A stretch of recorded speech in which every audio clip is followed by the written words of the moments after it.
Good morning. Welcome to the Wednesday, May 31st, very rainy Board of Franklin County Commissioners meeting. Roll call. Commissioner Stottlemyre? Present. Commissioner Harris? Present. Chair Dickinson? Present. Commissioner Dunn? Present. Vice Chair Waymire? Present. Please rise and join me for the Pledge of Allegiance. I pledge allegiance to the flag of the United States of America and to the republic for which it stands, one nation, under God, indivisible, with liberty and justice for all. You may be seated. Do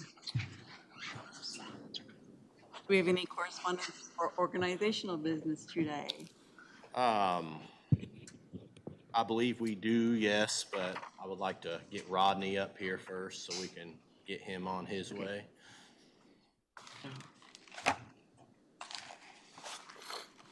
All right. Sorry, I'm going to pull up the consent agenda.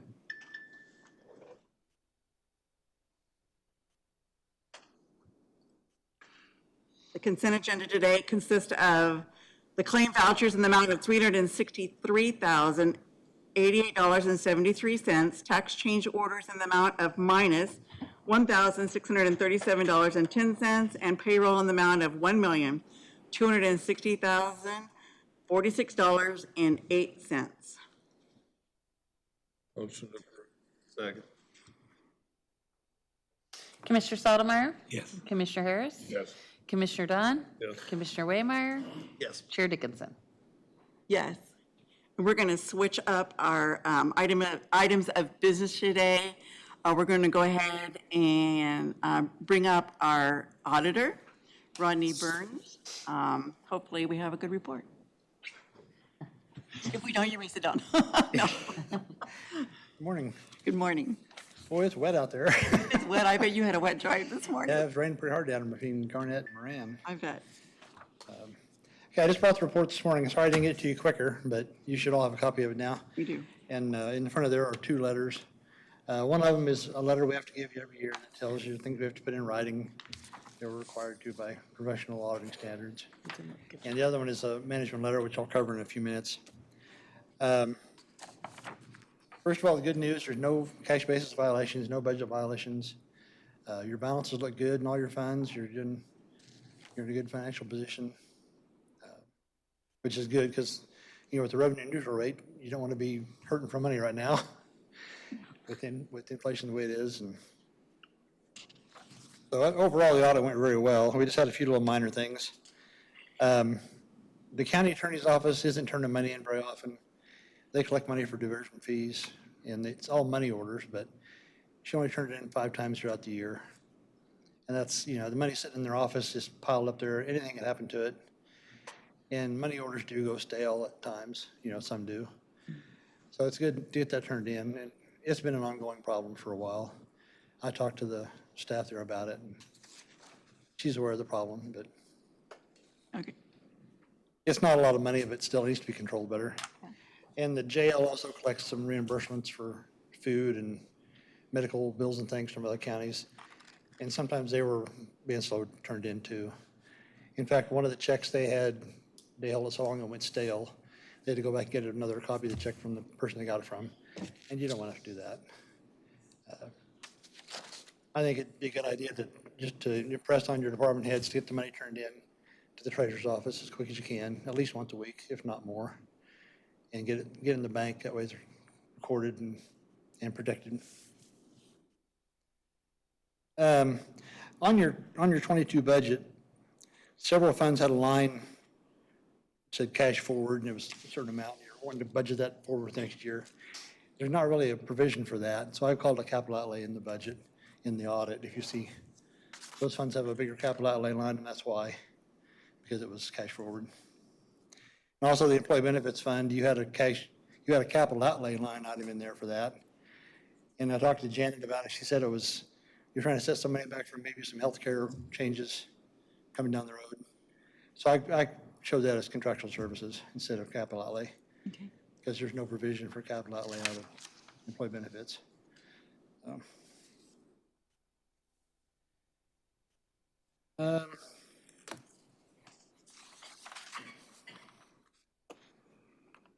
working through the tax roll with the county treasurer, there's times people pay their taxes under protest. And by law, if they're real estate taxes, she's supposed to go ahead and distribute those to the taxing entities. But warn them that there's protested taxes in there so they know in case there's a refund coming later. In this case, she held them back and didn't distribute them. And then later on, when the protest got resolved, those taxes still didn't get distributed. Oh. So there's about 309,000 that didn't get distributed on the tax roll last year. Jody's gonna work up a special distribution on that and get it done this year. But I told her to go ahead and do that in the future, just go ahead and send them out. If it's a very big amount, warn your tax people or your taxing districts that there could be a refund down the line, so they are aware of it. Less than half of that belongs to your county fund, so it didn't really impact you that much. But again, like in the past, we talked about the phone system. I have trouble in there with the Extension Council and CASA, when they pay their bills. It's hard to match up with what they were billed and what they were paying for, because they pay at odd times. And they also pay for other things like internet service and other reimbursements. And that all gets put together in one receipt and sent down to the treasurer's office. She didn't know what to do with it, so they receipt it how best they can. Sometimes it's in the right place, sometimes it's not. So I really think somebody needs to keep track of that a little better, make sure that when the bills go out, somebody's watching, they're paid later, and they're paying the right amount.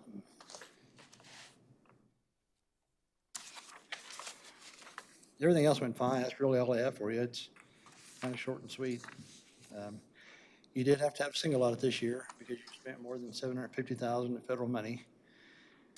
You spent, almost $2 million on your flood damage from back in 2019. You got reimbursed for that. And you spent over $3 million on ARPA funds. That's going to run out one of these days. You still got quite a bit left, though, for now. Do you have any questions about anything? I know I went through kind of quick, but. That last item, like with CASA, whose responsibility is that, to send that out and then to, okay, never mind, I got a hand back there, so, okay. Yeah. To send, so you bill them and then they pay the treasurer? Yeah. Okay, I'll take care of it. yeah, all right. And again, it's not a lot of money, but it needs to be tracked and controlled, just to keep it clean. You might cover that one more time, Rodney, about paying tax on a protest. Yeah. You don't distribute it at that time, or you do? If it's real estate taxes, you go ahead and distribute it to the taxing entities, but you have to warn them that there may be a refund coming out of that.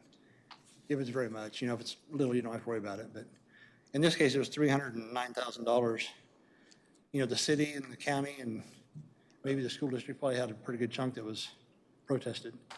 And it's good just to let them know, because they might not want to spend it in case they have to refund it back later. Okay. Personal property tax, it's up to the treasurer whether she distributes it or not. Most of them go ahead and do it anyway, just because it's usually small. But real estate, the lawsuit are supposed to go ahead and distribute it.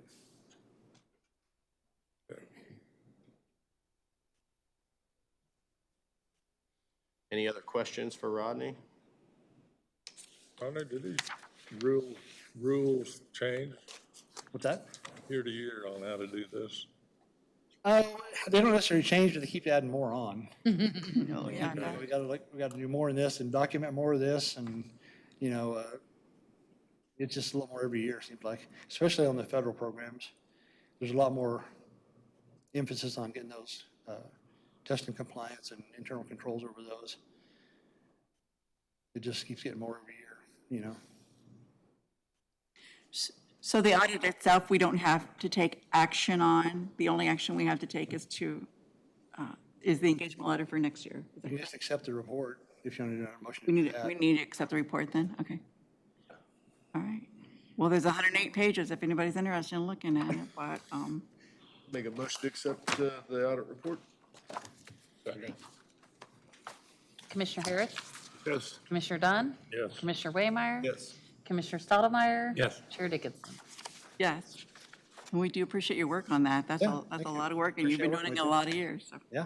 all right. So You do then. have there's a PDF copy of that you can put on your website, I think. I've So if sent it people to want see them. it, they They can. got it yesterday. Yeah, yeah, we've had it. So, yeah, that's awesome. Okay, and then any discussion on the audit engagement letter for 2023 audit? If not, then an affirmative action would be, I make a motion to authorize the chairman to execute the audit engagement letter with Rodney M. Burns, CPA, for the 2023 audit. Motion approved. Second? Commissioner Dunn? Yes. Commissioner Waymire? Yes. Commissioner Stottlemyre? Yes. Commissioner Harris? Yes. Chair Dickinson? Yes. Okay, Thank you. Thanks, Appreciate Ron. working with you. I'll give it over to you. Safe drive home. Yeah, yeah, really. Maybe wait an hour because it's going to quit. Working on that highway in Garnett there, Oh. and it was flooding in there even this morning. They made a mess going through that construction and everything, and Oh, my gosh. that's out there. Thank you. Thanks, Rodney. Thank you. All right. We're going to circle back around, and QuickCom was here a couple weeks ago, and we invited them to come back. And so he's going to give us updates and request a letter of support for 2 projects seeking grant funds in Franklin County. John Terry from QuickCom, welcome. Thank you. Morning, guys. Morning. Got a couple of printouts I can hand out to you here. Have all of the information we talked about last time. I also brought the engineering prints. I begged Eric, our director of engineering, to put some down on the paper that I could hand out rather than try and pass it around. So basically what you're seeing here is a condensed version of what's over there. Yeah, thanks. And he probably said, don't get them wet. Yeah, which was a little challenging this morning, obviously. I kept watching the cell last night, just praying that it would get down to Neosho County, but it just kind of camped out here, so. Oh, wow. We need it bad down there. You can't even launch a boat into Lake Parsons right now. It's so dry, so. Feast or famine, I guess. Yeah. Okay, guys, what I've got here is basically a printout of each project that has all the passings detailed. On the Wellsville project, we've got 452 passings identified that would have service if they wanted it. 380,000 feet total of glass fiber optic, and a total cost on that project of $5.4 million. That comes out to just shy of $12,000 per passing per unit served. And then on the Richmond and Princeton project, 646 homes and businesses passed, 377,000 feet of glass, and 5,491,000 total project cost. So that one comes out to about $8,500 per passing. And those numbers, of course, are going to be, it's matching grant funding between us and the state, so How much is that? How much does the state pay of that? it's pretty close to a 50-50 split. 50-50? I think the rurality of the Wellsville project might push it closer to a 60-40. Did anyone have any questions about the project or anything that we discussed last time that I can answer? Where you done this before in other counties, what kind of, like after a year, what percent of your passings end up signing up with you? We usually shoot for a 40% penetration rate. That's standard, but we find that in the more rural locations, that gets closer to 60-65%. Huh. And of course, with marketing and education, that number climbs. Yeah. You have a lot of residents that are, elderly or don't understand, I'm good with DirecTV. And after talking to them for a while and helping them understand what streaming is and that they can actually save a considerable sum of money on even the lowest end package, those numbers go up. Imagine you build trust and all that with the consumers too and get a reputation. Yep. Good. If you apply for the grant this time and it doesn't happen, are there other opportunities, or is it? There are other opportunities. Of course, we are already building Pomona to Quenemo. Right. We're going to build in Franklin County regardless. The grants obviously make that easier and faster. If we had to privately invest, $18,000 or $12,000 per passing in that Wellsville area, it's probably not going to be a top list priority. Whereas if we get a grant fund, well, we're required to build it within 18 months, so it is a top line priority. So And I think when you were here before, you said you already had an agreement with Ottawa. We are working on an agreement with Ottawa, yeah. Oh, you're working They- on one. They are redoing their right-of-way. I guess they're developing a right-of-way agreement that's gonna address a lot of the things that come up when you build in a city. So we're waiting for them to draft that agreement and discuss it with them. But yeah, we're ready for Ottawa when Ottawa's ready. When they're ready. I know people are saying there's a lot of fiber being put everywhere, so, yeah. Great. The grant part of it, are you and Jenna gonna discuss that, or are we? Yeah, I don't know that we have an amount ready today or in mind. I think first and foremost would need to know if you all would like us to put together a letter of support for the projects. And then I think this is something that is part of a greater ARPA discussion we would want to take into consideration. I don't know what kind of timeline you're on in terms of when is the deadline for the, June 16th, so we have a couple of weeks. and my hope is that tonight, and this is related in my mind anyway, tonight Wellsville will hopefully approve of the dispatcher, which will put into motion the ambulance contribution. So you tell me, do you want to commit something today, or would you rather have that discussion as part of an analysis here in a week or so, probably? I'm personally,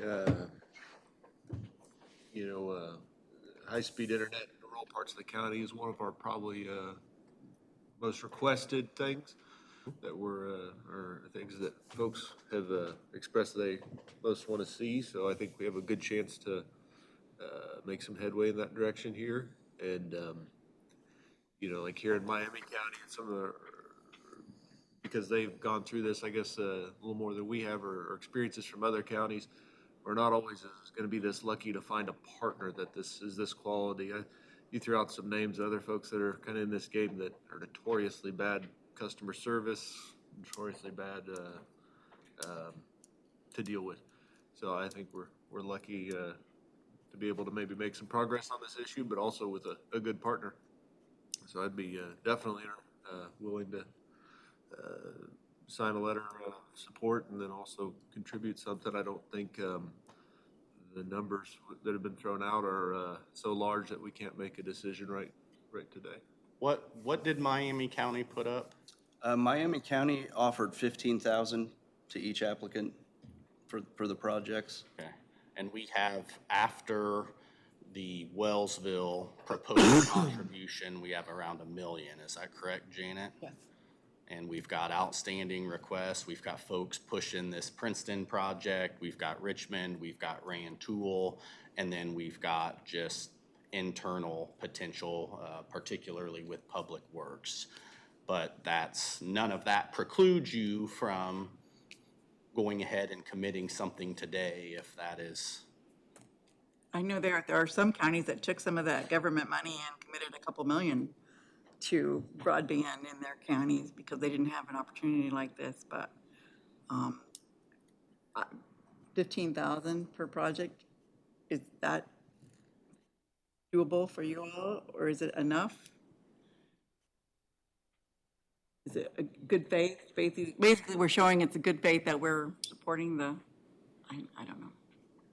I think 15,000 is a good starting number unless you think that there's a stack of applications with $15,000 contributions on there no. So To be perfectly honest with you guys, I mean, the level of support that we're getting in the communities, the speed tests that we're getting from the residents, the businesses that are supporting the project, we anticipate Richmond and Princeton are going to sign letters of support.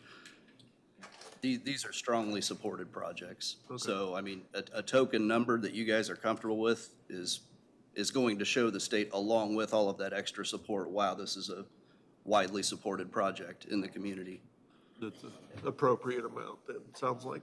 So 15 per project, 2 projects, 30,000 in ARPA funds.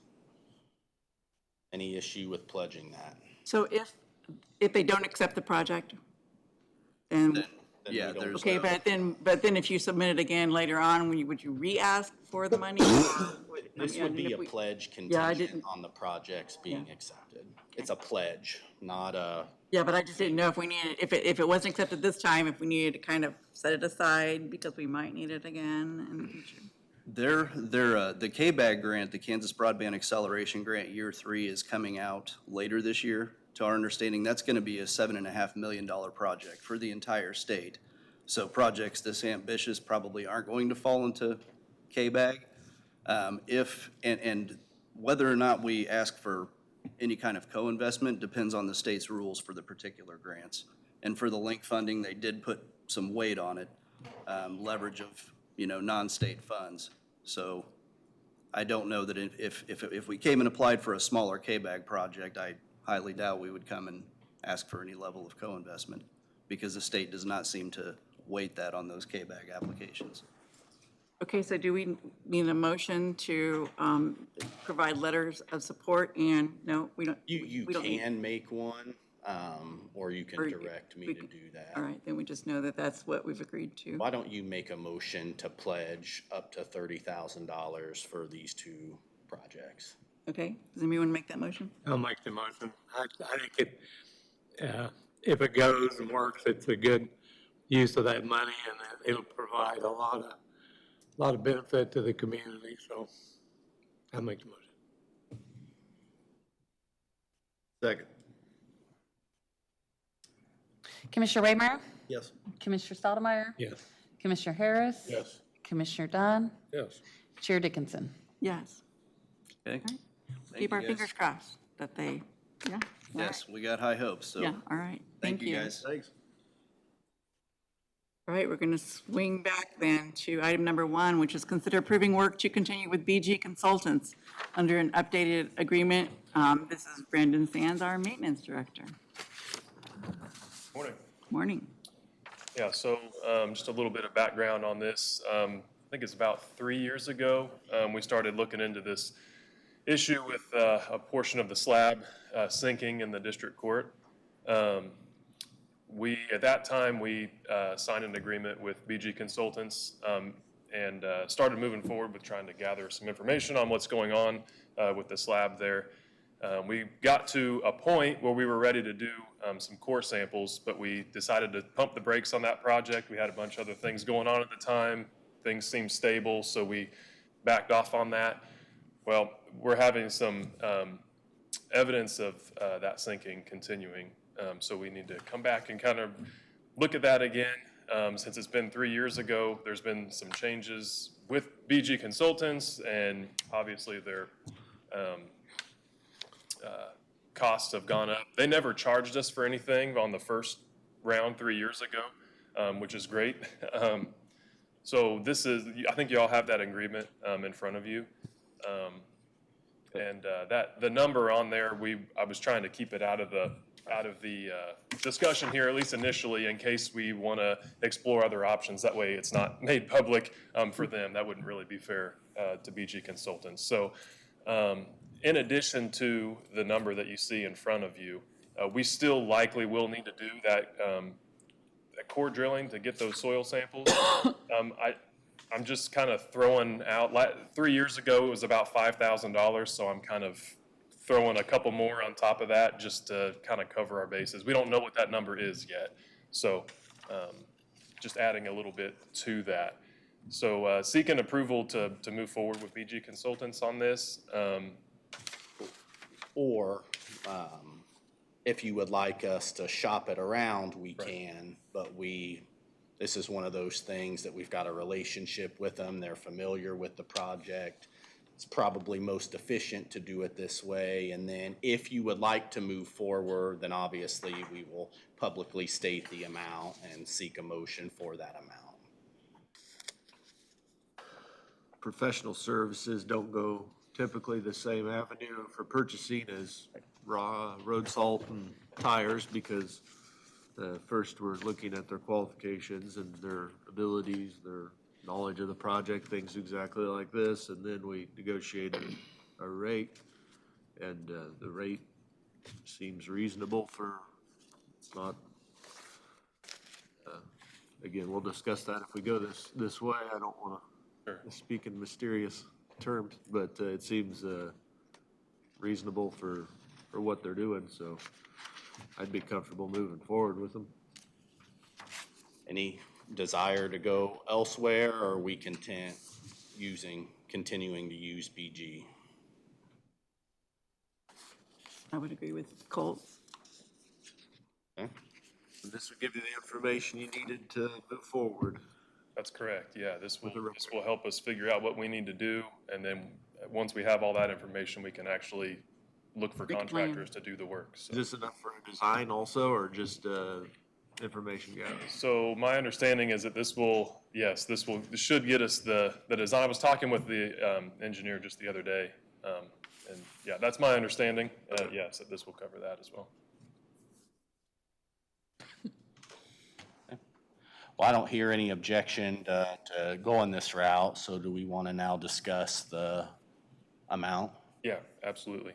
So, I'm sorry, with some leaks this morning, I didn't have a chance to run by the office and grab my copy of that agreement, but I think. I've read it. Thank you. So, for BG Consultants to do what we were discussing, that is $10,400 for them to gather up all that information and come up with a game plan of what we need to do to fix this problem. I will just throw out as well, some of you may be aware of this, but there's been some attempts at this in the past, not using an engineer. I think there was some mud jacking that was attempted. It just didn't hold up, and obviously, we're still seeing the problem. So we've tried to go the route in years past before I was here, but my understanding is we've tried to solve this ourselves without an engineer. I think Didn't work. my very first month as a commissioner, we did a building tour, and this is an issue that we looked at. And at that point, we had this big list of all these things on all the buildings that really needed to be looked at.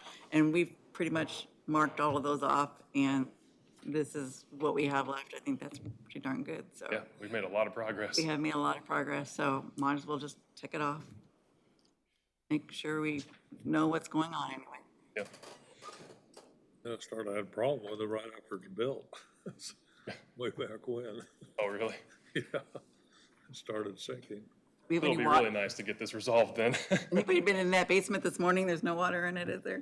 Who knows? I don't think so. All right, if we're gonna move forward, affirmative motion would be I make a motion to sign the updated agreement with BG Consultants for the slab repair project. I hear a motion. I'll make a motion to approve. Second. Commissioner Stottlemyre? Yes. Commissioner Harris? Yes. Commissioner Dunn? Yes. Commissioner Waymire? Yes. Chair Dickinson? Yes, Thank you. thank you. Our third item is business. Consider awarding the 2023 salt bid to Central Salt in the amount of $21,596. David Lee. Yes, ma'am. So, as you're aware, each year we are fortunate enough to participate in the salt bid that Douglas County organizes.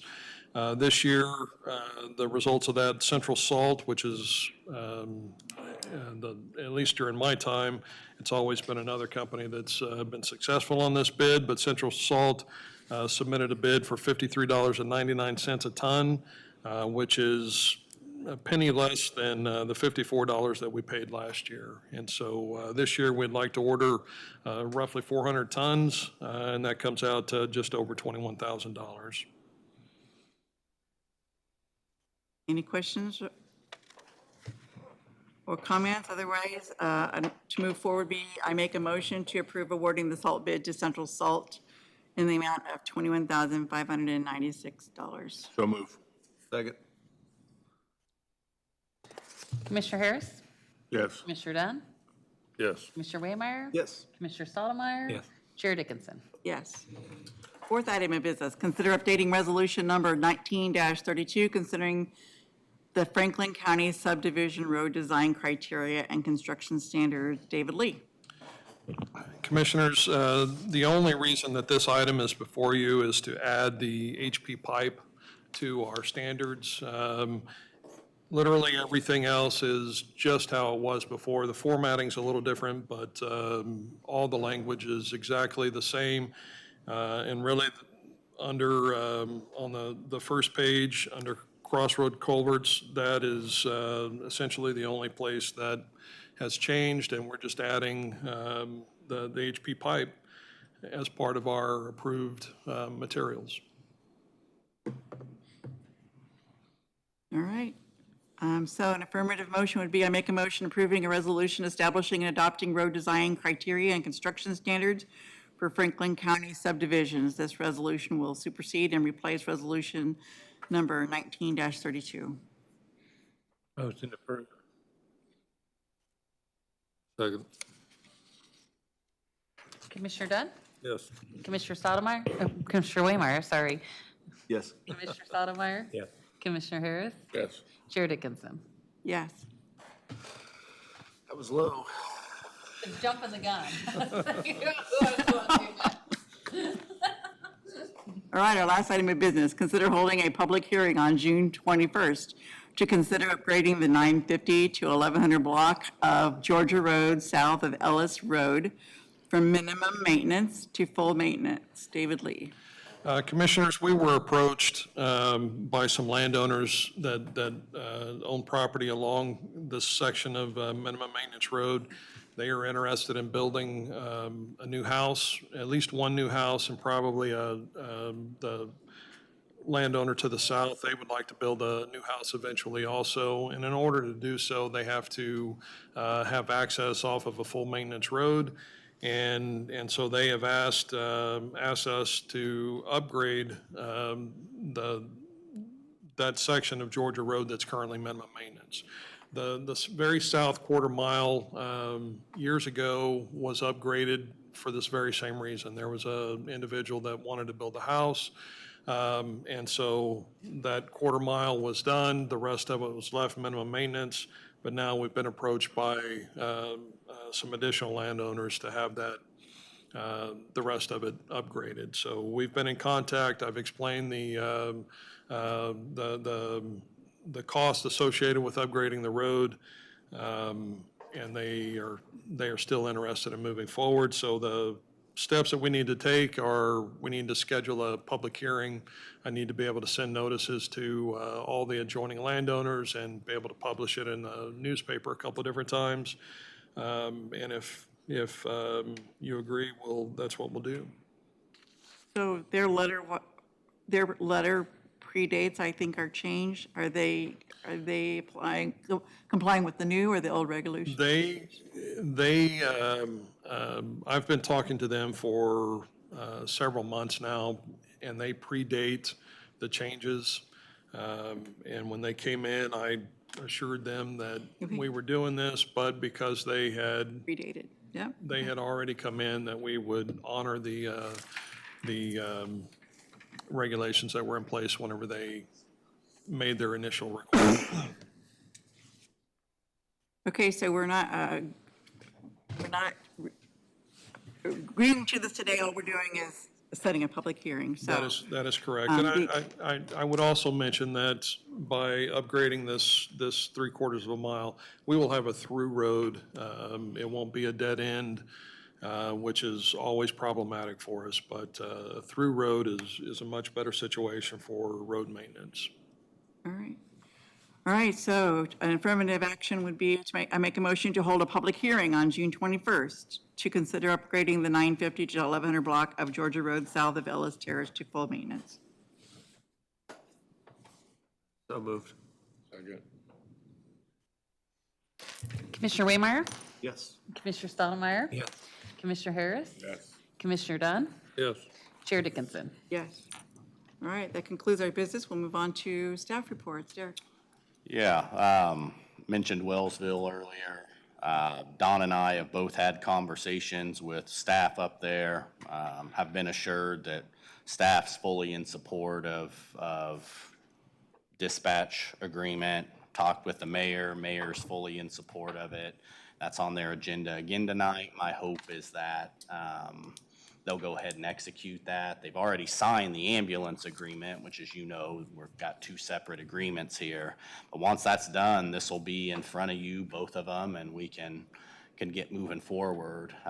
The only change that was made per your blessing was we elected to allow them to start payments in '24 because we won't be in the ambulance station until '24. If this moves forward, it won't be constructed until then. So, secondly, next week, I know several of you have asked, and several of you have heard from the public about this ballot question involving food sales and alcohol. That is going to be in front of you. We have to put a resolution in front of you whereby you authorize Janet to put it on the ballot. She's done great work putting all that together. It's ready to go. So if you have any questions or concerns, you might give that some thought, but we intend to move forward on that next week. And then finally, just the audit. One of these days, I hope to have Rodney come up here with a perfectly clean audit. Don't know that that'll ever happen, but we continue to come close, continue to be pleased with Janet and with the leadership team. I think we do a fantastic job. Continue to be pleased that I don't think we've ever had a serious violation, and each year it gets a little bit cleaner. So we'll clean up the rest, and but I'm glad you continue to use Rodney. He's got a reputation for being tough, but we like that. I want somebody that's hard on us because it certainly helps. It helps make us a better organization. So that's all I have, unless you have any questions for me. Are we still planning on budget? Okay, I guess you could talk about it. The food deal, is that a county by county deal? Yeah. Yeah, the voters of Franklin County put that in place, so the voters of Franklin County have to undo that if they so choose. And that will be the ballot in November. I believe so. That's what we're planning for, yes. Okay, awesome. Well, it's good to let people know. All right, Brandon, do you have anything else?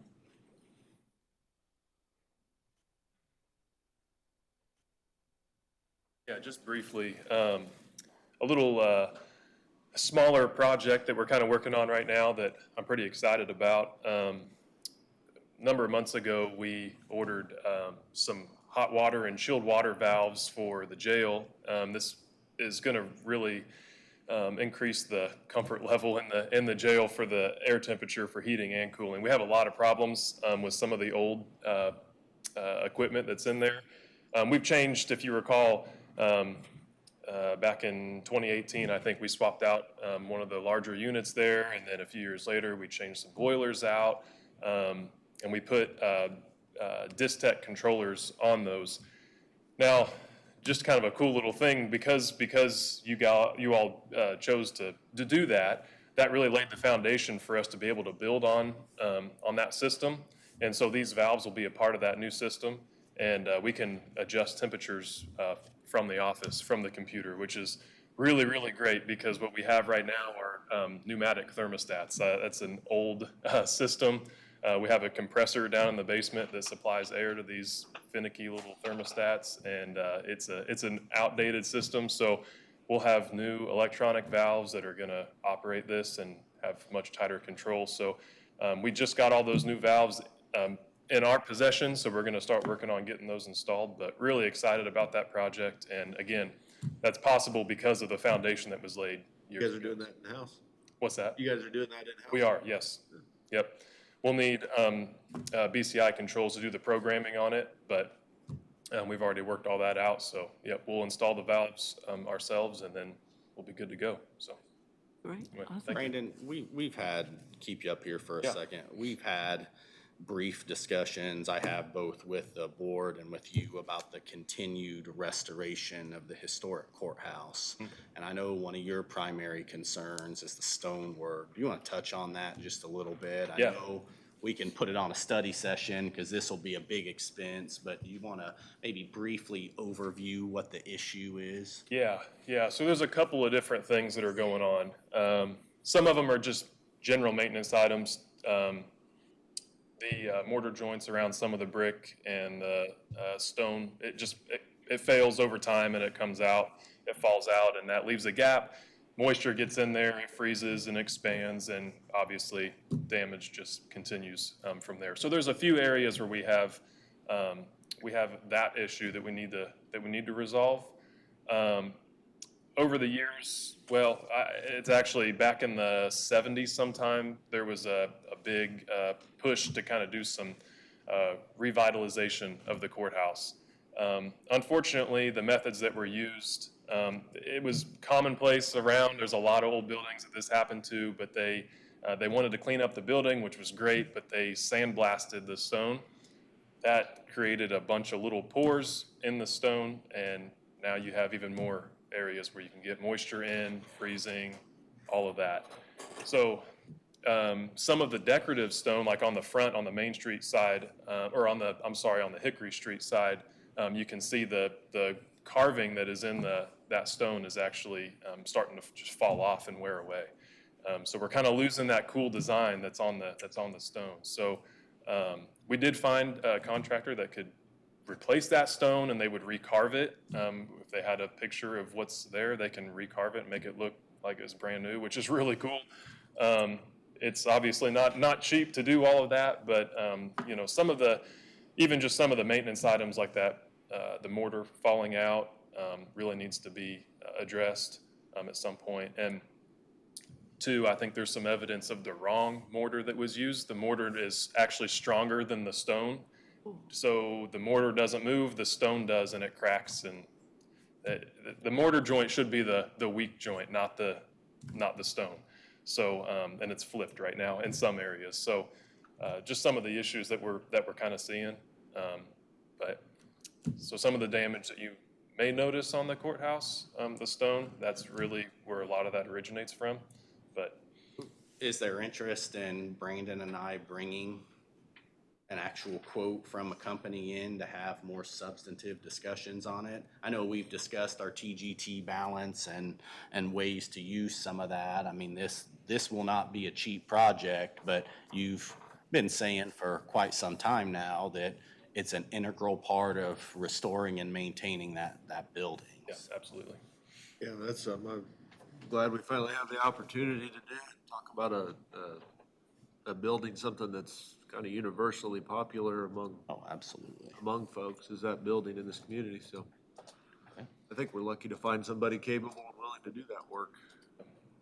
The only thing I kind of mentioned before, and we talked about it a little bit too, is, I mean, maybe not for this because it's too quick a turnaround, but there is state tourism funds, and we declare that as our top tourism place. And they've just issued $500,000 here a couple of weeks ago, and a lot of them, I think our project is more direct than some of them were awarded. And there's still over $1.5 million left to be applied for. I don't know. Christina talked to her a little bit, and she was gonna ask to see if this is something they're doing so much every certain amount of period instead of doing it all in one shot. But I did know there was 2.2 million and they used $500,000. They just awarded, and a lot of them was a lot less tourism, in my opinion, than what we're talking here. So, like, just, they pay, and they only do 40% of a project, but if it's a $100,000 project, that means they'll pay $40,000. So, I don't know why something like we're doing wouldn't fall right into that category. Well, it'll be north of $100,000. So. Yeah, but I mean, just give an example. Sure, you bet. So yeah, we'll definitely look into that and see if there are those opportunities. But Brandon, why don't you put something together and Yep. We'll next study session or the one after, let's Sure, put it in front of absolutely. I think any building and the foundation and the roof are the two most important things, so, I mean, right. you gotta keep those going. Awesome, all right, thank you. Sheriff, oh, no, wait, Paul Bean.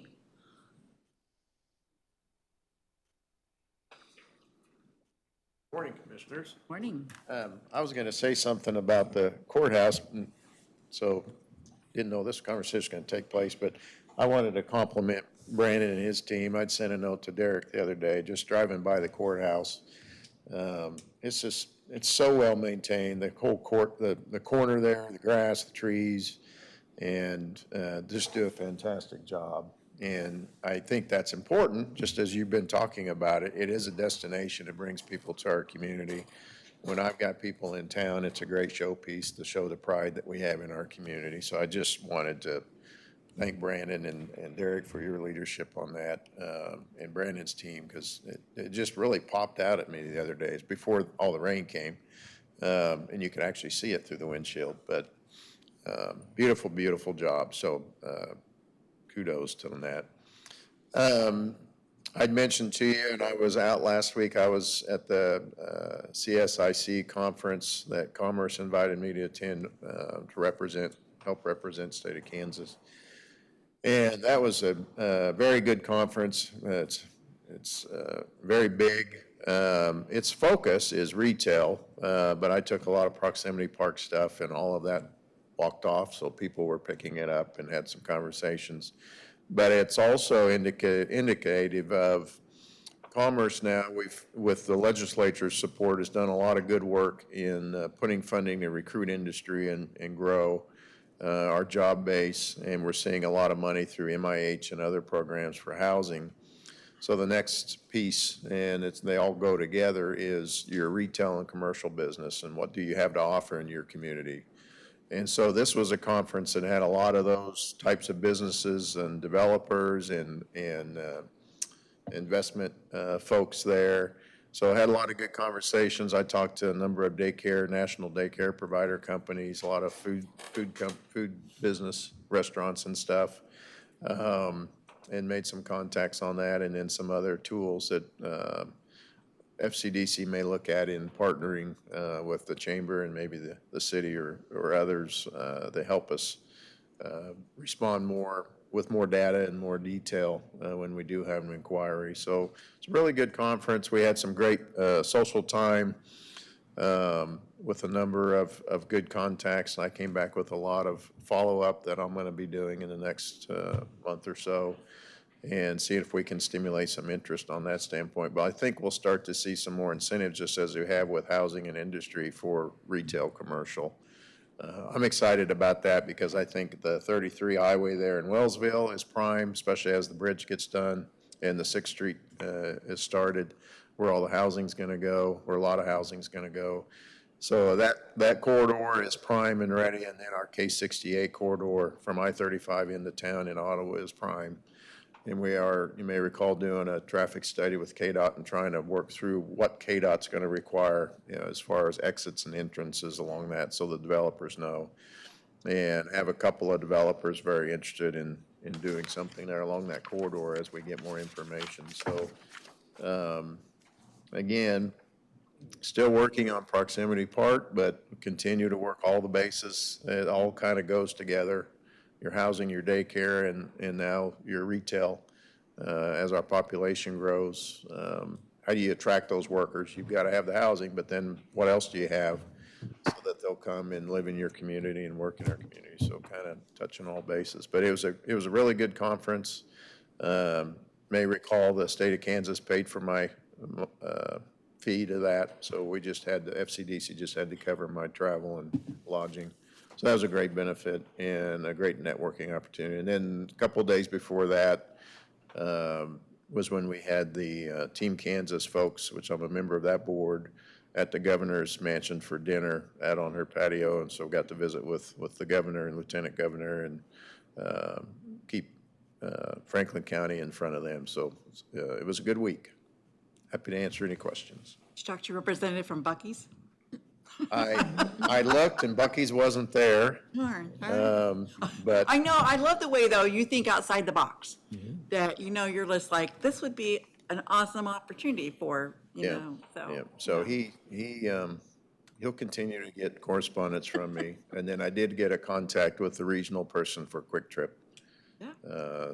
And I had another member of FCDC who's worked with them, did a kind of an email introduction for me yesterday. So continue those discussions. But yeah, I've got to share because it's so funny. You mentioned Buc-ee's.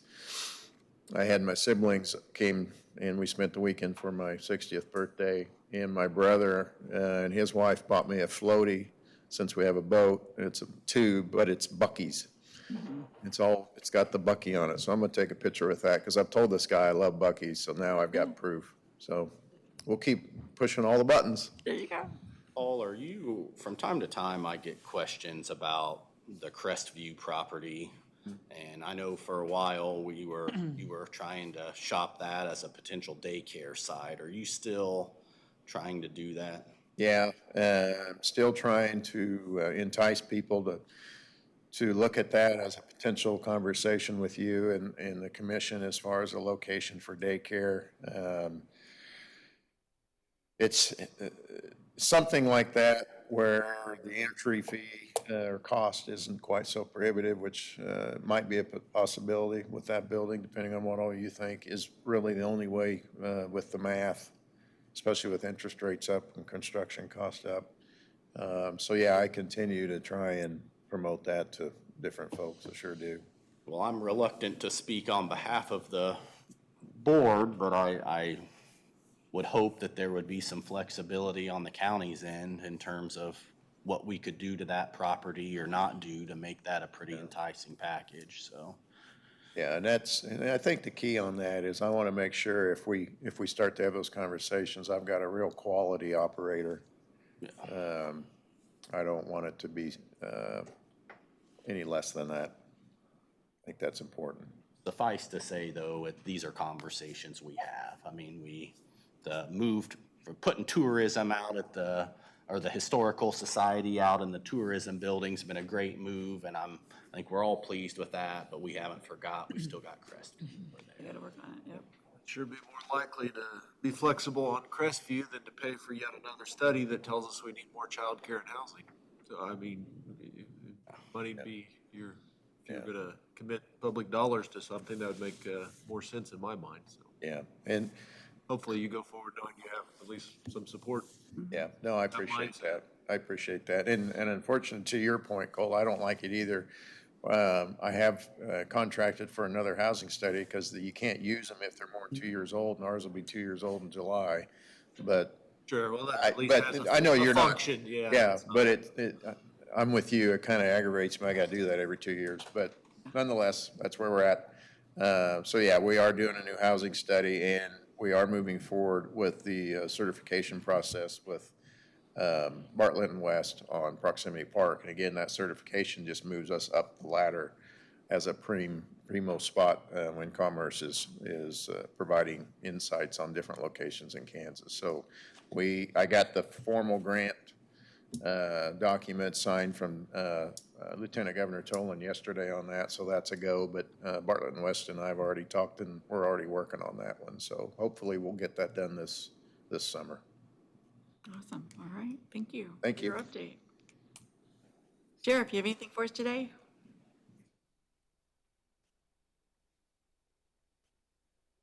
Morning. Chair Dixon, I just wanted to let you know, I have not let Paul forget about Buc-ee's either. Yep. I've even given him some suggested locations throughout the county. I wanted to touch on the report that Rodney gave on the audit thing.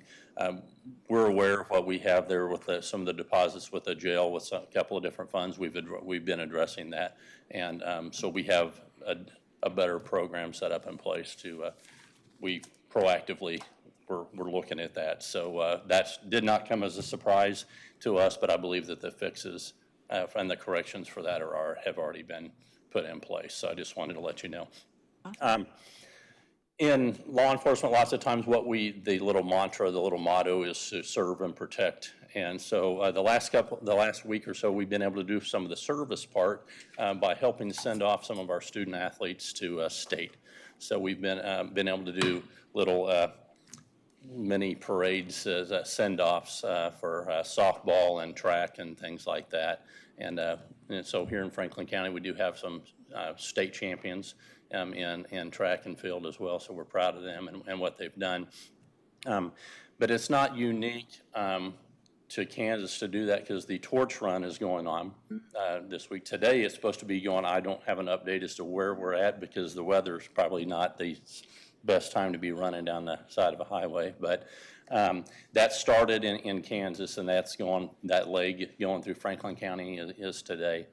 And Friday, we will be doing a send-off to send our Special Olympian athletes. We're doing a send-off for them as they go to compete at the Special Olympics. And so we want to help support our student athletes and our Special Olympic athletes as best we can, and to let them know that they have the support of the community. So that'll be Friday morning. I believe it's either 11 or 11:30, and we'll be leaving from COF and be doing an escort to get them out to the highway and get them sent off in style. So that's all I have, unless you guys have questions for me.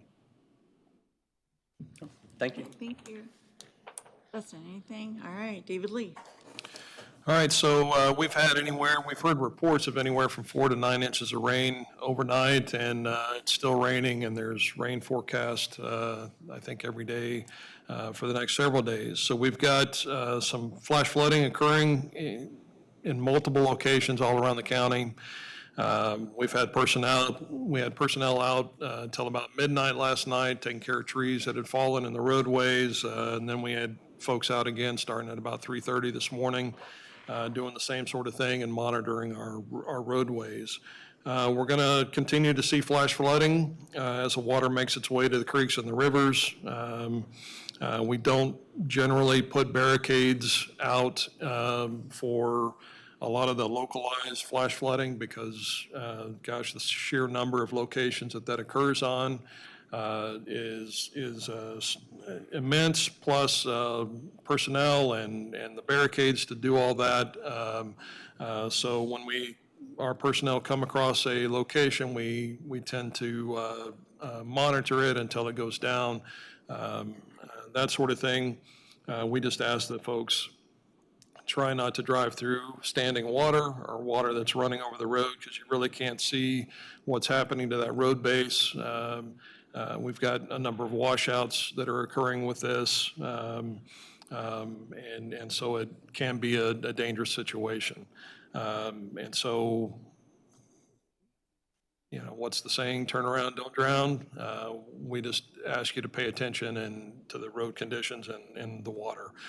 We are lowering the flood flip signs at the 26 locations that generally have sustained flooding. This is at your major creeks and rivers and those sorts of things that our roads intersect with. And so we'll, running around to that many different locations on both sides takes us a while to get those placed. But we are out there doing that right now. We'll also be out clearing debris and fixing washouts, as conditions allow. But this will take us several weeks probably to get things shaped up from this rain event, provided we don't continue to get 9 inches like we did last night. So we're hopeful that the worst of it's gone away, but we'll deal with whatever comes our way. It seems kind of odd to be talking about dust control whenever we just had 9 inches of rain, but up until yesterday, it's been kind of a hot topic. Ordinarily, our dust control is applied last of April, 1st of May. It's been like that certainly in my time, and I'm told that that's kind of generally how it always goes. We have yet to have dust control applied to our roads. The reasons for this are, I think there's many. They've got kind of new management with the one vendor in this area, plus they're short-staffed. And so they are having a difficult time taking care of all the counties that do a dust control program like us. In addition to that, they've had at least one other county, a larger county with more population, did away with their county portion of it. So all of the logistics that Franklin County provides, we communicate with each of the homeowners. We make sure that they have flags and they set them out at proper locations. We prep the sites, we prepare maps, we provide somebody to drive the truck drivers around in an efficient manner to catch all of the sites. We provide traffic control. We do all of those things.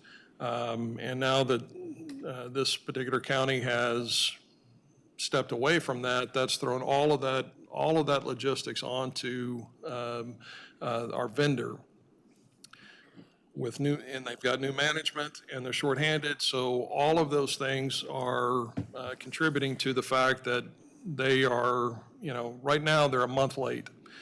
And we were told just late last night that they're still 10 to 14 days away. So middle of June at best. I have also reached out to a host of other counties in our region to see kind of what their experience has been. Everybody's saying the same thing. Everybody's having trouble. Nobody has been served yet in this area. And they are, their citizens are just as frustrated as ours are. And I can assure you that staff is very frustrated by this as well. I've already started researching other companies that might be able to provide this next year, but I'm not sure to date. I'm not coming up with any Kansas firms that do this. And so we're in a bit of a pickle, but I still believe that once the dust control material is applied, the landowners that pay for that, they will still enjoy the benefits of that. It's just going to be for a shorter duration than normal. So just ask for folks to try to be patient. We're doing everything that we can. We've been in constant communication, or at least when they will return our phone calls. And finally, they are being a little more responsive the last couple of days and gave us something to hopefully holds out. So that's where we're at with dust control. A couple of other things. The Old 50 project, we applied for a couple of different KDOT funding sources. The high-risk rural road program. I got a letter last week indicating that we were not chosen for that program. They had 50 applications requesting over $30 million. And they selected 19 projects worth about $8.8 million. So we weren't in that batch.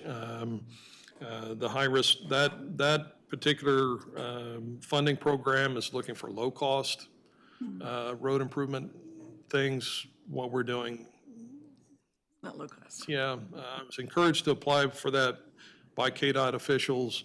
Hopefully we have a little better luck on the cost share program. On Tuesday next week, they will make that announcement. So fingers crossed on Wednesday, I have some good news. And then finally, the Osborne Terrace Bridge Replacement Program, or Bridge Replacement Project, we're going to have a pre-con on that in early July, and they look to get started with construction a little bit later in July. So that is going to be a 23 project, which I was a little bit concerned that they would kick it off into the spring of 24, but looks like we're gonna get a new bridge this year. And that's all I have. I do want to mention that, I talked about the work that we do as a part of dust control. I looked this morning and we've already spent about 260 hours organizing and preparing the sites and that sort of thing, just our staff. And we do this every year. I can only imagine, that much time involved throwing it onto a company that's not prepared for it.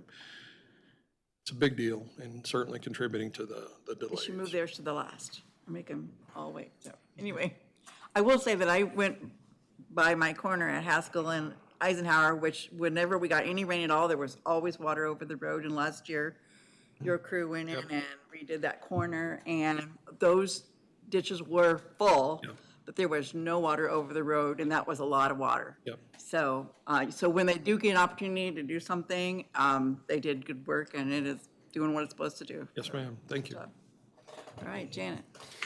Just want to remind everyone that tomorrow is the filing deadline for the city and school election, so that's at noon tomorrow. So if you know anybody who's interested in filing, we still have a lot of positions that haven't had anyone file for them, so. The city and school? City and school and extension. So, yep, I've already been notified by Coffee County that they're looking at probably having a primary election that will come up into our county, but hopefully we'll be able to handle that with their resources and not with ours. So we don't have any positions yet that are going to need a primary. So unless we get a flood of applicants today and early tomorrow, we're probably not looking at a primary in our area. So What's the filing fee? $20. $20. $20 unless you can file by petition, and we've had quite a few small city folks that have filed by petition, and then the fee is nothing. So school districts can't file by petition, but most of the cities do have petition requirements. So just for example, City of Princeton is 5 signatures is all they need, and then they can file for free. So anyway, yeah. So we need a few more, but not a lot. So we don't have to, so we don't need to have a primary, so We do not have any filings yet for the city we'll of just lock the Ottawa. door after we get a good number, so. For Ottawa? Yep, for Ottawa, and they have 3 seats up, so Right. looking to see some people from Ottawa probably today, There you go, all right. so. All right, move on to Commissioner. Don, you got? Of course, this is an odd month. This month, there's 5 Wednesdays in it. So that means Wellsville meetings tonight, you know, and I'll be attending up there. And so, like you mentioned, Paul mentioned, they have started on the big housing site up there on the, behind the new dollar store there. And back where it possibly would be putting in, let's be right all in the same complex. So that's, you know, looking good. And I know they announced the other day at the chamber deal, the Wellsville Manor up there, you know, senior housing had backed away from their expansion a couple of years ago. Well, now they're moving forward again with it. So they're going to put on a whole new wing up there. And so that's even more important for something like that, an ambulance service. So that they're probably one of the biggest users of it, you know. And so that's all I got. All right, anything? All right, anything? No. Nothing? Wednesday, I went to the open house ribbon cutting for Oak Star Bank. They were very excited to finally get into that building. It was very well attended.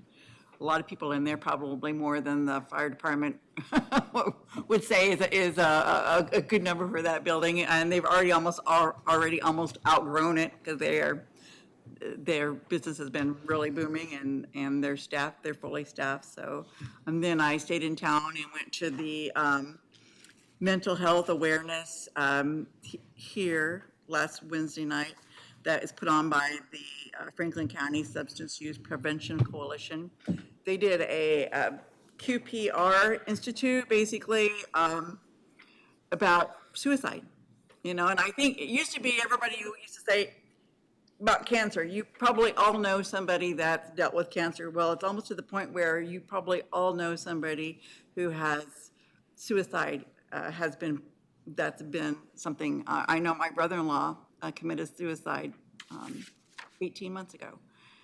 So a lot of us, and the state of Kansas is, if you look at the numbers, and you wouldn't think Kansas, we have a very high suicide rate, one of the highest in the nation. So you wouldn't think, but you know, suicide is high in farmers and in teenagers and drug users, and we have a lot of all of those. So it's something so that the thing that they did was a QPR Institute, basically it's question, persuade, refer. So if you know somebody that's dealing with mental health, with depression, you know, it is not wrong to ask them, are you thinking about have you thought about taking your life? It's not wrong to do that. And then keep at them. Ask, because if you keep asking them, that means that you care. And then if you have any idea, persuade them to get help and find out what the resources are, because really, truly, there are a ton of resources, from vets to kids to just basic to drug, all of it. Find out what the resources are, get them help, drive them there if you need to. Anyway, that's my soapbox. And then on Thursday, I went to the hospital board, not really anything new. They still have a lot of people that attend those meetings. I think, you know, seriously, that just means people care about what's going on. Sometimes I wish we had more public here because sometimes you wonder, do people even care what we do in this room? So, anyway, you know, they're working on getting a new member, on the board, and, that's all I have. So I'm heading to Topeka today for the KAC meeting, and so I don't think we have anything else coming before the board, so hopefully, quit raining. All right, thank you.